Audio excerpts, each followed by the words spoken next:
라인이랑 아이라인, 수술하지 않은 가슴의 형태와 더 가까워 보입니다. 트렌드는 아니에요. 수술법이 가장 중요한데요. 수술을 얼만큼 잘 했느냐, 거기다 보형물 선택을 얼마나 잘했느냐, 이게 합쳐졌을 때 가장 이상적인 라인을 만들 수 있습니다.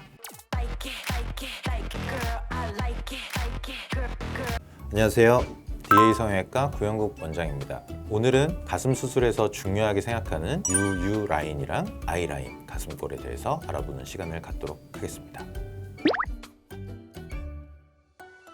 U자 가슴이라는 거, 위쪽 경계가 흐릿하게 위 쇄골선부터 가슴까지 부드럽게 이어지는 선을 말하고요. 바깥으로 너무 벌어지지 않아야 되고 안쪽에서 너무 멀어지지 않아야 U자가 거의 붙어있는 라인이 가장 아름다운 가슴의 대표적인 라인이라고 설명할 수 있습니다.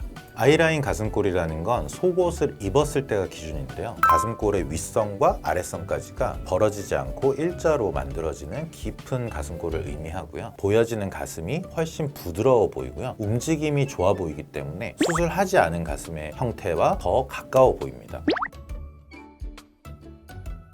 UU 라인이랑 I 라인 가슴 같은 경우에는 어떤 트렌드는 아니에요. U자 라인의 가슴이라는 건 수술을 하지 않은 풍만한 자연스러운 가슴에서 보여지는 모양이고, I 라인 가슴골 역시 수술을 하지 않은 가슴이 속옷을 입고 가슴골이 노출됐을 때의 형태가 I 라인이기 때문에 더 자연스러워 보이고 예뻐 보이는 거죠. 그래서 어떻게 보면 가슴 수술의 약간 이상적인 결과의 지표라고 볼 수 있습니다.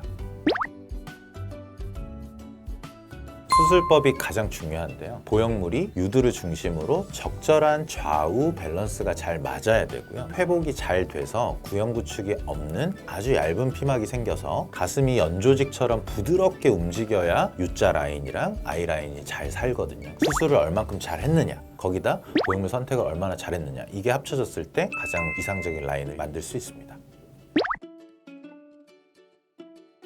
밑선이 짧은 경우는 정확하게 얘기하면 가슴이 동그란 형태가 아니고 좀 납작한 형태라고 얘기할 수 있거든요. 의학적으로 얘기한다면 밑선의 끝과 유두가 한 4cm 정도 직선 길이를 가지고 있는 게 좋고, 아크의 길이의 경우에는 한 8.5cm에서 9cm 정도를 그릴 때가 가장 동그란 모양의 예쁜 U자거든요. 그래서 밑선이 짧은 경우에는 그런 위치와 길이를 만들기 위해서 디자인하고 수술해야 됩니다. 유두가 너무 밑에 있거나 위에 있을 때는 또 역시 U자를 만들기에 좀 불편한 경우가 있어요. 위에 있으면서 벌어져 있는 경우에는 U자를 만드는 것도 중요하고 I라인을 만드는 두 가지가 다 중요한 경우이고요.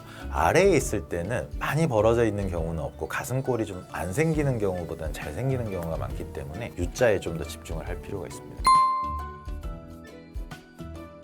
새가슴인 경우에는 벌어질 수 있다는 게 단점이거든요. 새가슴이라는 건 입장뼈가 튀어나온 경우를 얘기하고 갈비뼈가 튀어나온 경우를 얘기하기 때문에 새가슴이 있긴 한데 움직여봤을 때 잘 오는 가슴은 I라인도 잘 생길 거고 UU 라인도 잘 생길 거예요. 충분히 움직임을 만들어줄 수 있는 정도의 박리가 필요할 거고요. 보형물도 약간 보형물이 좀 밀어줄 수 있는 보형물이 좀 더 효과적이고, 사이즈와 박리 범위를 조절을 잘 해야 새가슴에서도 예쁜 UU 라인이랑 I자 라인을 만들 수 있습니다. UU 라인이 자리를 잡으려면 위쪽 경계가 안 보여야 되는데 수술 초반에는 위쪽 경계가 잘 보여요. 왜냐하면 처음에는 윗볼록도 살짝 있고 윗 경계도 윗볼록으로 인해서 뚜렷할 수 있고요. 거기다가 붓기까지 합쳐져 있기 때문에 UU 라인이 처음부터 만들어진다고 기대하시면 안 되고요. 그래서 6개월, 길면 1년까지는 기다리시면 더 예뻐지는 가슴을 보실 수 있을 겁니다. 오늘은 가슴 수술에서 중요한 UU 라인이랑 I 라인 가슴골에 대해서 알아보는 시간을 가졌습니다. 오늘 영상이 도움이 되셨다면 구독, 좋아요, 알림 설정 부탁드리겠습니다. 감사합니다.